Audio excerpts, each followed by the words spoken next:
एक Marathi YouTube channel आहे मराठी माणूस प्रदीप. आपल्या सर्वांना जर माहीत असेल, आपण पाहत असाल ते चॅनल, तर त्यावर तुम्हाला कळेल राजसाहेबांवर तो भरपूर टीका करतो. भरपूर लोक असं बोलतात की आधी राजसाहेबांवर बोलून त्याने व्ह्यूज कमवले. आज 3 लाख त्याचे व्ह्यूज आहेत. आणि आज आत्ता राजसाहेबांच्या विरोधात बोलतो, कधी एकनाथ शिंदेच्या बाजूने बोलतो, कधी भाजपच्या बाजूने बोलतो. आता तो कालच त्याचा व्हिडिओ बघितला मी. आता तो व्हिडिओ पाहून मला खरं तर त्याला उत्तर न द्यायचं आहे, मला आहे ना तुम्हाला त्या गोष्टी सगळ्या सांगायच्यात. मला असं वाटतं हा व्हिडिओ जो आहे ना तुम्ही नीट पहा. आजपर्यंत काही गोष्टी मी त्याबद्दल सांगितल्या नाही, त्या मला तुम्हाला संपूर्ण सांगायच्यात. काय गोष्टी असतात, काय घडतं किंवा काय करतोय तो, त्या सगळ्या गोष्टी मला असं वाटतं तुम्ही नीट ऐका, नीट पहा. मित्रांनो, हा मराठी माणूस प्रदीप जो मुलगा आहे ना, त्याने सुरुवातीला जर का तुम्ही पाहिलं 3 वर्षापासून तो व्हिडिओ बनवतोय. सुरुवातीला त्याचे व्हिडिओ चालत नव्हते, पण त्याने काही वेळा राजसाहेबांबद्दल बोलायला सुरुवात केली. मग त्याचे व्हिडिओ चालायला लागले.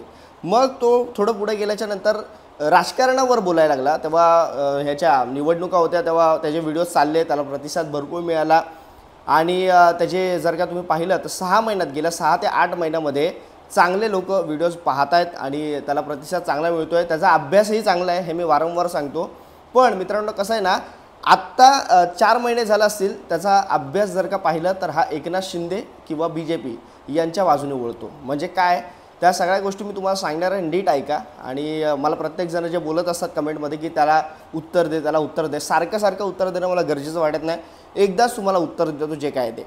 मित्रांनो, हा मुलगा जो आहे हा पहिला राजसाहेबांबद्दल बोलत होता, पण त्याच्यानंतर कसं असतं, आता मी तुम्हाला प्रत्येक वेळेला जे सांगतो, मी फक्त राजसाहेबांवर बोलतो, त्याचे परिणाम काय होऊ शकतात की काही एक मर्यादित ऑडियन्स जो असतो तुम्हाला फक्त मिळतो. मग त्यानंतर काय होतं की माझे व्ह्यूज जास्तीत जास्त 1 लाख, माझे तेवढे जात पण नाहीत, पण तरी एक सांगतोय. पण राजसाहेबांबद्दल बोललं की थोडंसं 1.5 लाख 2 लाख कधी कधी जातात. पण मित्रांनो, कसं आहे की बाकीच्या नेत्यांबद्दल बोललो किंवा मग राजसाहेबांवर टीका केली तर मग राजसाहेबांचे लोक तर बघणारे आहेतच, पण बाकीचे जे अंड बघते किंवा बाकीच्या पक्षातले लोक आहेत तेही बघतात. म्हणजे राजसाहेबांबद्दल टीका करणं हा एक बोलतात ना ट्रेंडिंग टॉपिक आहे. तर त्याच्यामुळे काय आलं, सुरुवातीला चांगले व्ह्यूज मिळाले त्याला, पण त्याच्यानंतर मनसैनिक जे तापले आणि मग काही लोकांनी त्याला रिपोर्ट केलं. मग त्याच्या चॅनल्सवर तुम्ही जर का आता व्ह्यूज पाहिले तर 3 लाख सबस्क्रायबर आहेत त्याचे, पण त्याचे व्ह्यूज पहा तुम्ही, त्याचे 20,000ने पण मुश्किलने व्ह्यूज जातात. आता काय ना मित्रांनो, तुम्ही विचार करा, 3 लाखाचा सबस्क्रायबरचा पल्ला गाठला आहे त्यांनी, पण 20,000 व्ह्यूजसाठी पण त्याला कुठेतरी बोलतात ना स्ट्रगल करावा लागतो आहे. पण तेच का असं सगळ्या गोष्टी होत आहेत, तर भरपूर लोकांनी त्याला रिपोर्ट केले. मग ते रिपोर्ट कोणी केलं, तो सांगतो असं की काही काय बरं त्याचा तो डायलॉग आहे, काही माझ्या विरोधात मुस्लिम लोक किंवा मग ते काय बरं तो बोलतो, उजव्या हाताचे का डाव्या हाताचे कोण लोक ते बोलतो तो, आणि त्यांनी विरोध करून मला रिपोर्ट केलं, ह्या सगळ्या गोष्टी तो बोलत असतो. आता त्या कितपत खऱ्या कितपत खोट्या माहीत नाही, पण पहिला तू भूमिका जर का राजसाहेबांबद्दल चांगला बोलणार असेल, सगळ्या गोष्टी राजसाहेबांबद्दल तुला आधी त्या गोष्टी कळल्या नाही की राजसाहेबांचा पक्ष निवडून का येत नाही, का त्या चुका होतात, ज्या ते आत्ता सांगतोय ते आधी नव्हतं कळलं. मी तुम्हाला हे सांगतोय का, कारण माझा एकदा त्याचा फोन झाला होता त्याचा आणि माझा, तेव्हा मध्ये एकदा साईबाबांबद्दल तो काहीतरी व्हिडिओ बनवला त्यांनी, साईबाबा असा तसा असं बोलला. तेव्हा मी त्याला व्हिडिओ बनवल्यानंतर त्यांनी मला इंस्टाग्रामवर मेसेजेस केले, फोन केले, त्या सगळ्या गोष्टी झाल्या. आणि तेव्हा माझा आणि त्याचा फोन झाला, तेव्हा मला असं कळलं त्याचे कोणतरी घरातले आहेत, ते कोणतरी एकनाथ शिंदे यांच्याबरोबर पदाधिकारी काहीतरी आहेत. तर त्याच्यामुळे कसं आहे, त्यांच्या इकडचा माहोल जो आहे तो एकनाथ शिंदे समर्थक आहे. आणि त्याचमुळे एकनाथ शिंदे BJPमध्ये असल्यामुळे आणि हिंदुत्व हे त्याचा बॅकग्राऊंड त्याला हे करायचं का. आता हिंदुत्वाबद्दल बोललं तर जास्त लोक बघतात, मराठीबद्दल बोललं तर व्हिडिओज कमी बघतात लोक, असा त्याचा विचार होता. आणि त्यामुळे त्यांनी तसे व्ह्यूज पण कमवले. पण आता राजसाहेबांच्या मनसैनिकांच्या नादाला लागून मग जे काय त्याची आपण पाहतोय उतार जी ती होतीच आहे. मला असं वाटतं, मनसैनिकांनो, तुम्ही त्याच्या कुठल्याही वाक्याला, तुम्ही त्याच्या कुठल्याही भूमिकेला बळी पडू नका. तो जे बोलतोय ते साफ चुकीचं आहे. तो काय करतो, राजसाहेबांच्याबद्दल चांगल्या गोष्टी बोलतो, राजसाहेबांच्याबद्दल वाईट पण गोष्टी बोलतो.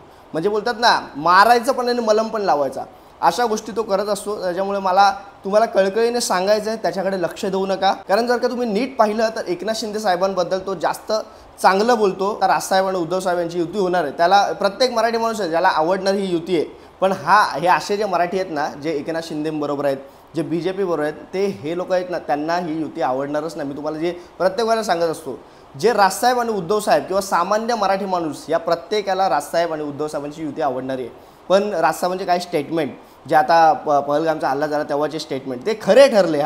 पण तरी पण हा काय बोलला की आतमध्ये कॉम्बिन ऑपरेशन करायचं म्हणजे नक्की काय करायचं, उद्या तुमची सत्ता आल्याच्यानंतर तुम्ही पण काय करणार आहे, तुम्ही काय करू शकत नाही, तुमची सत्ता आल्याच्यानंतर मराठी माणसासाठी तुम्ही काय करणार, 80% मराठी माणसांना नोकऱ्या देणार, त्यांनी काही होणार नाही. ह्या सगळ्या गोष्टी मला असं वाटतं ना, तू जे बोलतोयस ना, एकदा सत्ता दे आणि जेव्हा नाही होईल ना तेव्हा मी स्वतः तुझ्या बाजूला उभा राहीन आणि राजसाहेबांच्या विरोधात बोलेल. हे उगाच सत्ता न देता तुम्ही जे आरोप करतात ना राजसाहेब, मला असं वाटतं ते बंद करा. नाही तर कुठला ना कुठला हे आता काय यायचं, मला असं वाटतं हा कुठेतरी आता गावाला शिफ्ट झाला आहे, कुठेतरी सातारा साईडला. मला 1-2 मनसैनिकांकडून कळलं तो आता इथं मुंबईला असतो का नसतो माहीत नाही, पण जास्त त्या व्हिडिओमध्ये असं वाटत नाही तो मुंबईमध्ये आहे. ह्या सगळ्या गोष्टी मला असं वाटतं स्वतः घाबरतो पण आणि हे टीका पण करतो आहे स्वतः. कधी काय व्हिडिओ बोलतो पण आम्हाला धोका आहे तरी पण आम्ही बोलतो, समाजासाठी हिंदुत्वासाठी बोलतो. अरे हिंदुत्वासाठी बोलायच्या आधी तू मराठीसाठी किती बोललाय ते सांग ना. स्वतः मराठी माणूस प्रदीप असं नाव लिहितो आणि मराठीसाठी किती बोलतो, मराठींना नावं ठेवतो, मराठी एकमेकांच्या पाय खेचतात, मराठी माणूस खेकडा आहे, मराठी माणूस असा तसा, आणि किती एक संघ आहे मराठी माणूस आणि किती राजसाहेबांच्या मागे उभा राहिला आहे. अरे राजकारण आहे, प्रत्येक गोष्ट असते, वेळ असते. आज मला सांगा, शिवसेना एवढा मोठा पक्ष बाळासाहेबांचा, त्या बाळासाहेबांच्या शिवसेनेला सत्तेत येण्यासाठी किती वर्ष लागली, ह्याचा अभ्यास तो करतच नाही. ह्याला काय ना फक्त बोलायचं आहे, ह्याला फक्त टीका करायच्यात. बोलतोय की आज मी पाहिले 4-4 टर्म लोक राजसाहेबांचे निवडून येत नाही आहेत आणि त्यांचे मग निराश होतात. ते कधी राजसाहेब इथे जातात, कधी तिकडे जातात, कधी हे येते. अरे तुला बाकीच्या पक्षातल्या लोकांना दिसत नाही ते लोक काय शेण खातात. आमचे राजसाहेब हे सत्तेसाठी नाही करत. सत्ता जर का पाहिजे असेल ना तर उद्या एकनाथ शिंदे साहेब असेल किंवा उपमुख्यमंत्री अजित पवार असेल यांची जागा घेऊ शकतात, पण त्यांनी सत्तेसाठी असली कामं केलेली नाही आहेत. मराठी माणसासाठी लढणारा, त्यांच्या हक्कासाठी बोलणारा एकमेव नेता या महाराष्ट्रामध्ये.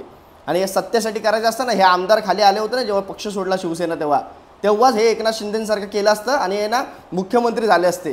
पण ह्या सगळ्या गोष्टी राजसाहेबांना नको आहेत. ह्या गोष्टी मला असं वाटतं मनसैनिकांना माहिती आहे. मनसैनिकांनो तुम्ही ना धीर धरा, ह्याच्या नादाला लागू नका. हा फक्त तुमची माती भडकवायची कामं करतोय. ह्या सगळ्या गोष्टी मी तुम्हाला जे सांगतोय ना तो मी प्रत्येक वेळेला प्रत्येक व्हिडिओमध्ये सांगत असतो, पण आता हे परत सांगतोय. राजसाहेबांना सत्ता हवी असती ना तर राजसाहेबांनी कधीच हे आता जे असं राजकारण चालू ना इकडून तिकडे उड्या मारणं, हे बाकीच्या उड्या ह्यांना दिसत नाही याला. आणि राजसाहेब जे हे करतात ते करतात. अरे जसं तुम्ही उड्या मारतात तसं राजसाहेब तसं बोलतायत. भूमिकाच दिसत नाही आहे आजकालच्या नेत्यांची, तर बोलणार कसं. जे चांगलं करतात त्यांना चांगलं बोलतायत. BJPने चांगलं काम केलं त्यांना पाठिंबा दिला, वाईट काम केलं तर बोलणारच ना. ह्या गोष्टी मला असं वाटतं हा जो बोलतोय की राजसाहेब सत्ता आल्याच्यानंतर पण काय करणार आहे, एकदा सत्ता देऊन बघ आणि त्याच्यानंतर हे सगळं विचार. आणि महत्त्वाची गोष्ट मला तुम्हाला एकच सांगायचं, हा जे बोलतो मला माझा कुठला पक्ष घर चालवत नाही, सगळ्या गोष्टी चुकीच्या आहेत. हा एकनाथ शिंदे साहेबांच्या पक्षातला माणूस आहे. जे तुम्हाला आज सांगतोय हे तुम्ही नीट लक्षात घ्या आणि त्याचे तुम्ही व्हिडिओ जरा पाहिले तर तुम्हाला कळेल. एकनाथ शिंदेंवर तरी कधीच टीका केली नाही. एक वेळेला भाजपवर केली आहे पण एकनाथ शिंदे साहेबांवर केलेली नाही. हा एकनाथ शिंदे साहेबांचा माणूस आहे. त्याच्यामुळे मित्रांनो मी जे असं खुलाम बोलतो मी राज ठाकरेंचा माणूस आहे, हा आहे तसा हा एकनाथ शिंदेचा माणूस आहे, खुलेआम बोलू शकत नाही. हा खुलेआम बोलला होता एकदा, मी अंधभक्त आहे, होय मी अंधभक्त आहे. ह्याचं काय ना, हा फक्त पब्लिसिटीसाठी बोलतो, व्ह्यूजसाठी बोलायचा प्रयत्न करतो, पण त्याला व्ह्यूज मिळत नाहीत. का व्ह्यूज मिळत तुम्ही विचार करा. ह्याच्या व्हिडिओजला तुम्ही एवढं महत्त्व देऊ नका. हा 3 लाखाचा पल्ला गाठलेला माणूस, त्याला 50,000 क्रॉस करण्यासाठी पण त्याला नाकीनऊ येतं आहे. आज मी तुम्हाला सांगतो, एक मराठी मुलगी आहे मुक्ता कदम म्हणून, ती मुलगी बघा तिच्या 2 लाख काहीतरी सबस्क्रायबर आहेत, पण त्या मुलीचे जे सगळ्या गोष्टी आहेत ती अत्यंत मुद्देसूद बोलते, BJPच्या अगेन्स्ट बोलते, ह्या सरकारच्या अगेन्स्ट बोलते. आणि तरी बघा मित्रांनो तिचे व्ह्यूज बघा तुम्ही जाऊन, आणि हा 3 लाख त्याचे सबस्क्रायबर, ह्याचे व्ह्यूज बघा. हे सगळ्या गोष्टी आहेत ना, ह्या सगळ्या भूमिका बदलल्यात नाही आणि त्याच्यामुळे सगळ्या त्याला आता हे भोगावं लागते. आणि त्याच्यामुळे राजसाहेबांवर कधी चांगलं बोलणं, या म्हणजे एखादा व्हिडिओ राजसाहेबांबद्दल बनवला ना तर थोडंसं चांगलं पण बोलणार आणि बोलणार मी राजसाहेबांच्या भूमिकांचं जे आहे ना ते हे करतोय, टीका करतो त्याच्यावर. राजसाहेबांच्या भूमिकांवर टीका करण्याची लायकी तरी आहे का कोणाची. मला तुम्हाला हेच सांगायचे, आपापली लायकी नसते तरी आपण लायकीच्या बाहेर जाऊन जे बोलतो ना, प्रत्येक जण, मी त्यालाच नाही बोलत आहे, सगळ्यांनाच सांगतोय, जे राजसाहेबांना बोलतायत ना, जे लायकीच्या बाहेर जाऊन तुम्ही बोलताय एवढं लक्षात ठेवा. कारण राजसाहेब हे असे व्यक्तिमत्व आहेत ना जे बाळासाहेबांसोबत राहिलेले आहेत आणि त्याच्यामुळे त्यांना काय करायचं, कुठे काय करायचं हे सगळ्या गोष्टी माहिती आहेत. हा पहिला पक्ष जो आहे महाराष्ट्र नवनिर्माण सेना, पहिल्या टर्ममध्ये 13 आमदार निवडून आणलेत. आपले हे शिवसेना घ्या किंवा मग BJP घ्या, ह्यांचा सुरुवातीचा काळ काढा, मी प्रत्येक वेळेला सांगत असतो. 19 वर्षामध्ये ह्यांच्याकडे सत्ता नव्हती, पण आपले आमदार पण आलेत, आपले चांगले हे पण आलेले आहेत, नगरसेवक पण आले आहेत. तर त्याच्यामुळे तुम्ही आम्हाला सांगू नका ह्या राजसाहेबांची सत्ता काय येत नाही. एक वेळ येईल, आम्हाला काय भूमिकाचे राजसाहेब आमचे ठरवतील तसं आम्ही जाऊ. बाकीच्यांनी आम्हाला ज्ञान देण्याची गरज नाही आहे. आणि मराठी माणूस ह्याला कळायला थोडा वेळ लागतो, बाकी तो सुज्ञ आहे. आणि त्याचमुळे काही तुमच्यासारखे जे आहेत ना गाबडी मराठी, जी राजसाहेबांच्या विरोधात बोलतात, त्याच्यामुळे हे मराठी माणसांना कन्फ्युजन जे तुम्ही क्रिएट करतात ना, मला असं वाटतं थोडासा वेळ लागेल. ह्या सगळ्या गोष्टी तर आपण पाहिल्यात 2019 नंतर. जे सगळे पक्ष हे इकडे तिकडे करत होते त्यात मनसे नव्हता फक्त, एवढं लक्षात ठेवा. आणि ही भूमिका जी बदलणारे सगळे आहेत ना, हे राष्ट्रवादी असेल, शिवसेना असेल किंवा मग भाजप असेल, हे काँग्रेस असेल, या सगळ्या पक्षांनी, या 4 पक्षांनी काय मित्रांनो 2019 पासून केलं, या सगळ्या गोष्टी आपल्याला माहिती आहे. त्यात मनसेने काय केलं असेल रे, चांगलं काम केलं म्हणून तुम्हाला पाठिंबा दिला असेल, किंवा तुम्ही चांगलं काम करा म्हणून पाठिंबा दिला असेल, किंवा मग हे काम मला अपेक्षित आहे सत्तेत आल्याच्यानंतर म्हणून तुम्हाला पाठिंबा दिला आहे. हे काय आमच्या घरामध्ये रॅशन भरा किंवा मला पैसे द्या म्हणून या सगळ्या गोष्टी नाही केल्यात. आणि अशा सगळ्या गोष्टी सत्तेसाठी आणि सगळ्या गोष्टी पैशासाठी केलेल्या भरपूर नेते आहेत. त्याच्यावर जरा एकदा बोला. मला तुम्हाला हेच सांगायचं आहे, तुम्ही जे राजसाहेबांवर सध्या बोलता ना, कारण काय बोलता, राजसाहेबांवर बोला, हे जे कुठलेही व्हिडिओ काढा, राजसाहेबांवर बोलला की हे जे व्हिडिओ हाय जातात, व्ह्यूज चांगले मिळतात. मी तर बोलतो बाबा रे, तू ये परत आधी राजसाहेबांसारखा बोलवता राजसाहेबांवर, तसा राजसाहेबांवर बोल, चांगला तू पुढे जाशील, एवढंच मला त्याला सल्ला द्यायचा आहे. आणि मला तुम्हाला हेच सांगायचं मित्रांनो, याच्या नादी लागू नका. हा मला तर कधी कधी डाऊट होतो, हे जे सबस्क्रायबर जे आहेत ह्याने पैसे देऊन घेऊन दिलेले सबस्क्रायबर आहेत, हे एवढ्या लवकर सबस्क्रायबर एवढा वर जात नाहीत. यूट्यूबचा अल्गोरिदम असतो, काही गोष्टी असतात, जेन्युइन सबस्क्रायबर असतात ते एवढे व्ह्यूज जात नाहीत. मला या सगळ्या मी थोडासा अभ्यास केलेला आहे आणि मी स्वतः मराठीतल्या मोठ्या यूट्यूब प्लॅटफॉर्मवर काम केलेलं आहे.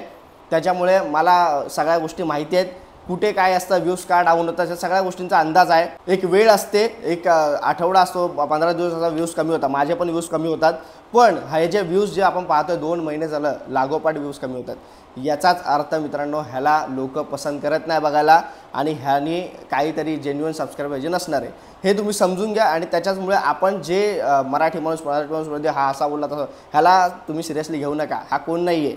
आणि त्याच्यामुळे मित्रांनो आता यूट्यूबचा अल्गोरिदम असा आहे, तुमचे सबस्क्रायबर 500 जरी असेल ना, तरी तुमचा कंटेंट चांगला असेल तर तो लाखात जातो, आणि तुमचे सबस्क्रायबर लाखो असतील पण तरी तुमचा कंटेंट चांगला नसेल तर तो 500 येणार. हे असा सगळा यूट्यूबचा अल्गोरिदम. मला तुम्हाला हेच सांगायचं आहे, महत्त्वाचं हे नाही की कोणाचे सबस्क्रायबर चांगले आहेत, महत्त्वाचं हे आहे की कोणाचा कंटेंट चांगला आहे आणि कोण खऱ्याची बाजू घेतो. कारण जो खऱ्याची, आज माझे व्हिडिओजवर पण निगेटिव्ह कमेंट येतात, भरपूर येतात, पण किती पर्सेंटेजमध्ये येतात, एक नाही ना बोललं 5-10% निगेटिव्ह कमेंट असतात माझ्या व्हिडिओखाली. पण ह्याच्या व्हिडिओखाली तुम्ही कमेंट बघा, निगेटिव्ह कमेंट तुम्हाला आता तर कमेंटच दिसणार नाही, भरपूर कमी आहेत, पण तरी नेगेटिव्ह कमेंट ह्याचे 40-30% नेगेटिव्ह कमेंट असतात, 50% ऑलमोस्ट कधी कधी जातात.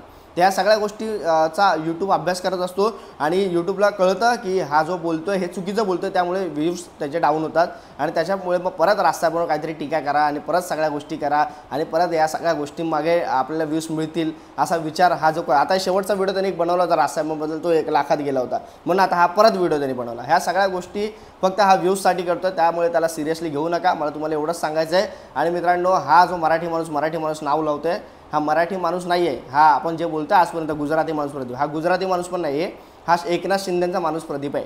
तर त्याच्यामुळे मित्रांनो मी तुम्हाला आज जे आहे ते सरळ सांगितलेलं आहे, हा कोणाचा माणूस आहे, हा भाजपचा नाही आहे, हा कुठल्या बाकीच्या पक्षाचा नाही आहे, हा फक्त आणि फक्त एकनाथ शिंदेचा आहे. त्याच्यामुळे आज तुम्ही काढून बघा, आजपर्यंतचा व्हिडिओ काढून बघा, एकदा तरी त्यांनी एकनाथ शिंदे साहेबांवर टीका केली का मला सांगा तुम्ही कमेंटमध्ये.